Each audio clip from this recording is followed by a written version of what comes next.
नमस्ते स्टूडेंट्स। आज हम सब चैप्टर 8 पढ़ेंगे। शीर्षक का नाम है बड़े घर के गायक। स्टूडेंट्स, गायक से समझते ही हो, पहले राजा महाराजा के घर में भी गायक हुआ करते थे और ऐसे शीर्षक का नाम है बड़े घर की गायक।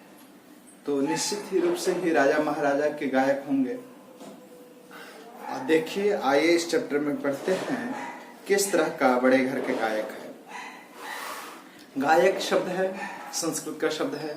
जो गायन विद्या में निपुण होता है वह गायक कहलाता है। गायकी जिसको आता है वह गायक कहलाता है। तो कहानी इस प्रकार है। बादशाह अकबर के दरबार में, आप लोग अकबर का तो नाम सुने ही हैं।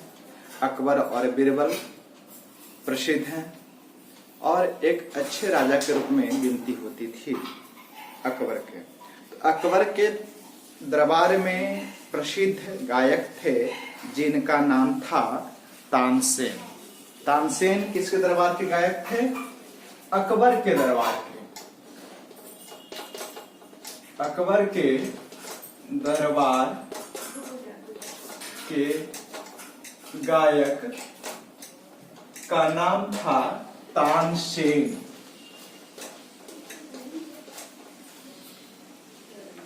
तानसेन के बारे में जब कहा जाता है कि इतने बड़े गायक थे कि जब वे राग मल्हार, एक राग का नाम है, स्वर का नाम है, एक राग है जो राग मल्हार, तो राग मल्हार जब गाया करते थे तो वर्षा होने लगती थी। और जब दीपक राग गाना आरंभ करते थे तब दीपक जल उठता था। इतनी गायकी में उनका अपनी पकड़ थी। एक दिन अकबर ने कहा, तानसेन, यह सब कुछ तुमने जिससे सीखा है, आपके जो गुरुदेव हैं उनका भी संगीत मुझे सुनाओ। तानसेन कहते हैं, महाराज शहंशाह, मेरे गुरु स्वामी हरिदास हैं। तानसेन के गुरु का नाम क्या हुआ? तानसेन के गुरु हुए स्वामी हरिदास। स्वामी हरिदास। तो उन्होंने कहा मेरे गुरु हैं स्वामी हरिदास और वो साधारण सन्यासी हैं जिन्होंने धन दौलत को त्याग कर दिया है, सांसारिक जो इच्छाएं हैं इच्छाओं को त्याग कर दिया है, जंगल में तपस्या करते हैं, ईश्वर का गुणगान करते हैं। वैसे हमारे गुरुदेव सन्यासी हैं। उन्हें संसार से कुछ लेना देना नहीं है, इसलिए आपके आग्रह करने पर या मेरे आग्रह करने पर आपके दरबार में आने वाले नहीं हैं। स्वामी हरिदास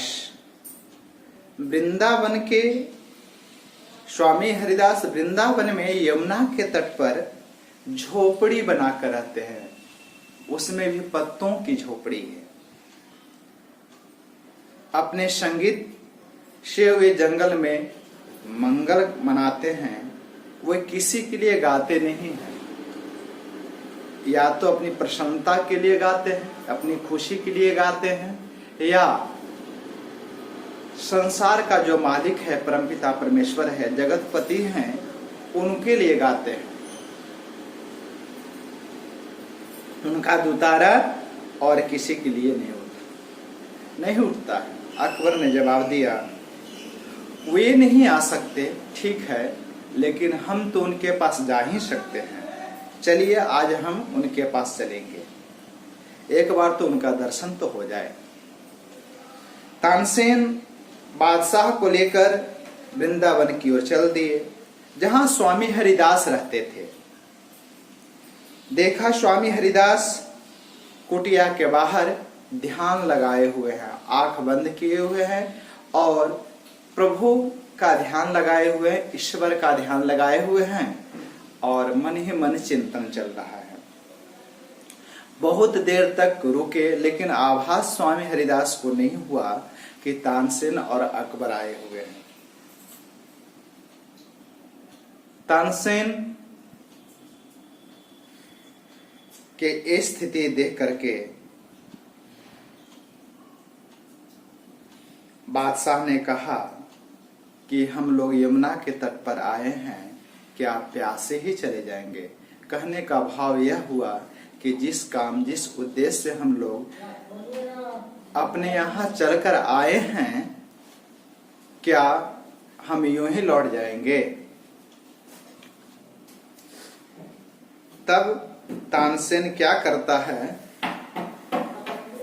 तानसेन अपना दुतारा उठाते हैं और कुछ देरी सही दुतारा बजाते हैं, फिर जानबूझकर दुतारा गलत तरीके से बजाना शुरू कर देते हैं।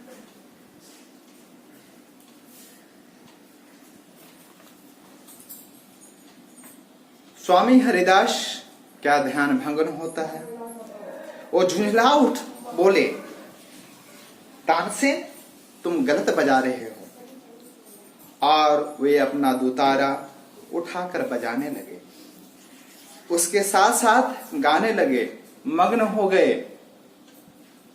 सारा वन उस गायन से गूंज उठता है, वृक्ष और पौधे भी झूमने लगते हैं। आज वैज्ञानिकों ने सिद्ध कर दिया है कि जहां पर गीत संगीत होते हैं वहां पेड़ पौधे भी झूम उठते हैं। उसमें एक अलग तरह का तरंग होने लगता है, तो पेड़ पौधे भी झूम उठते हैं। स्वामी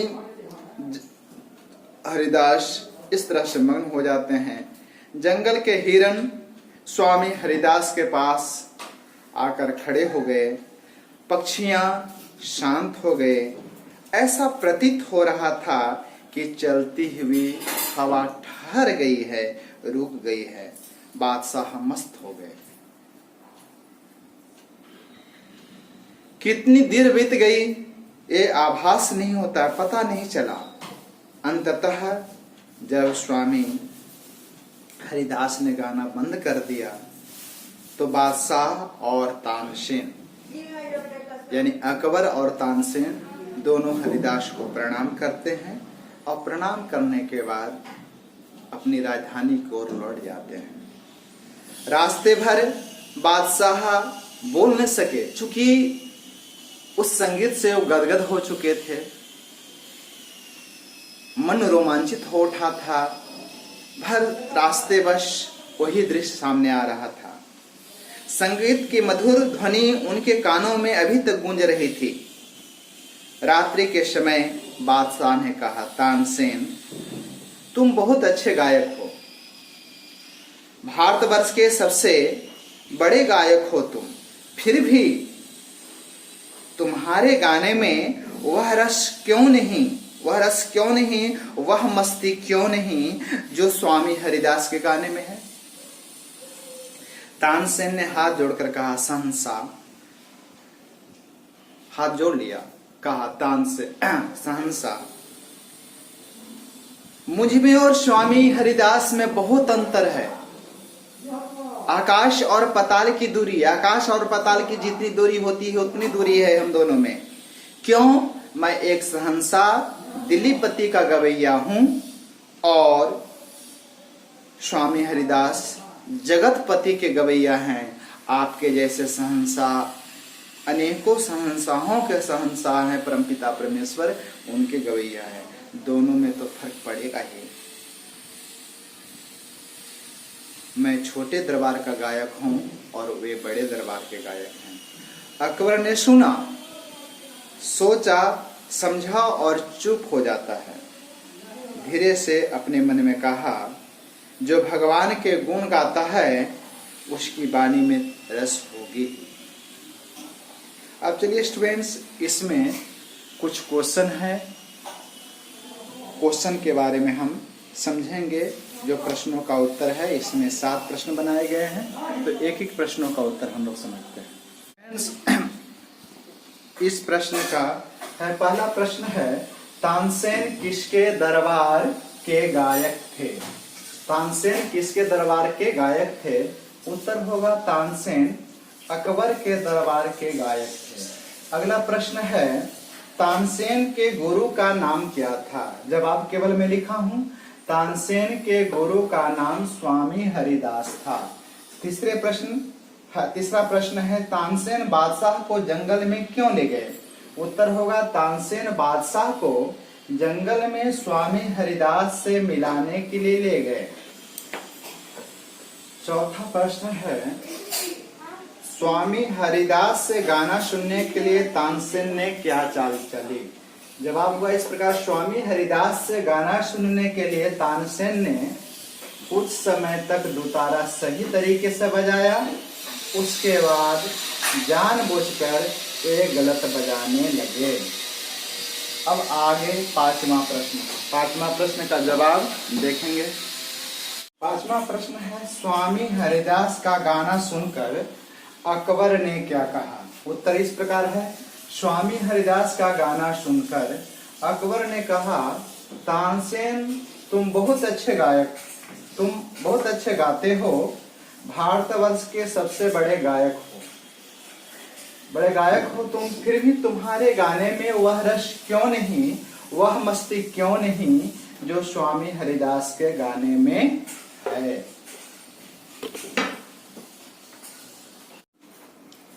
अगला जो प्रश्न है, उसमें अकबर के प्रश्न का तानसेन ने क्या उत्तर दिया? अकबर के प्रश्न का जवाब तानसेन ने इस प्रकार दिया, शहंशाह, मुझ में और स्वामी हरिदास में बहुत अंतर है। मैं हूं दिल्लीपति का गवैया, दिल्लीपति के लिए गाता हूं। स्वामी हरिदास जगतपति के गायक हैं, वह ईश्वरीय दरबार के गायक हैं, मैं छोटे दरबार के गायक हूं। अगला प्रश्न सातवां प्रश्न है, यमुना के तट पर आकर भी हम क्या प्यासे ही जाएंगे? इन शब्दों का क्या अर्थ है? उत्तर इस प्रकार है, यमुना के तट पर आकर भी क्या हम प्यासे ही जाएंगे? इसका आशय है कि जिस काम से हम दोनों अर्थात अकबर और तानसेन यहाँ आए हैं, वह पूरा नहीं होगा।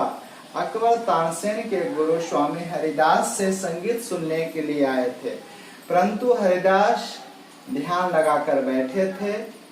उन्हें आभास ही नहीं था कि मेरा शिष्य तानसेन और दिल्लीपति का शहंशाह अकबर आया हुआ है। थैंक यू स्टूडेंट्स, आप इन प्रश्नों का देखेंगे, जवाब आपको बता दिए गए हैं, चित्र पढ़ा दिए गए हैं, आप अच्छे से इसको सुनेंगे और मनन चिंतन करेंगे। Thank you.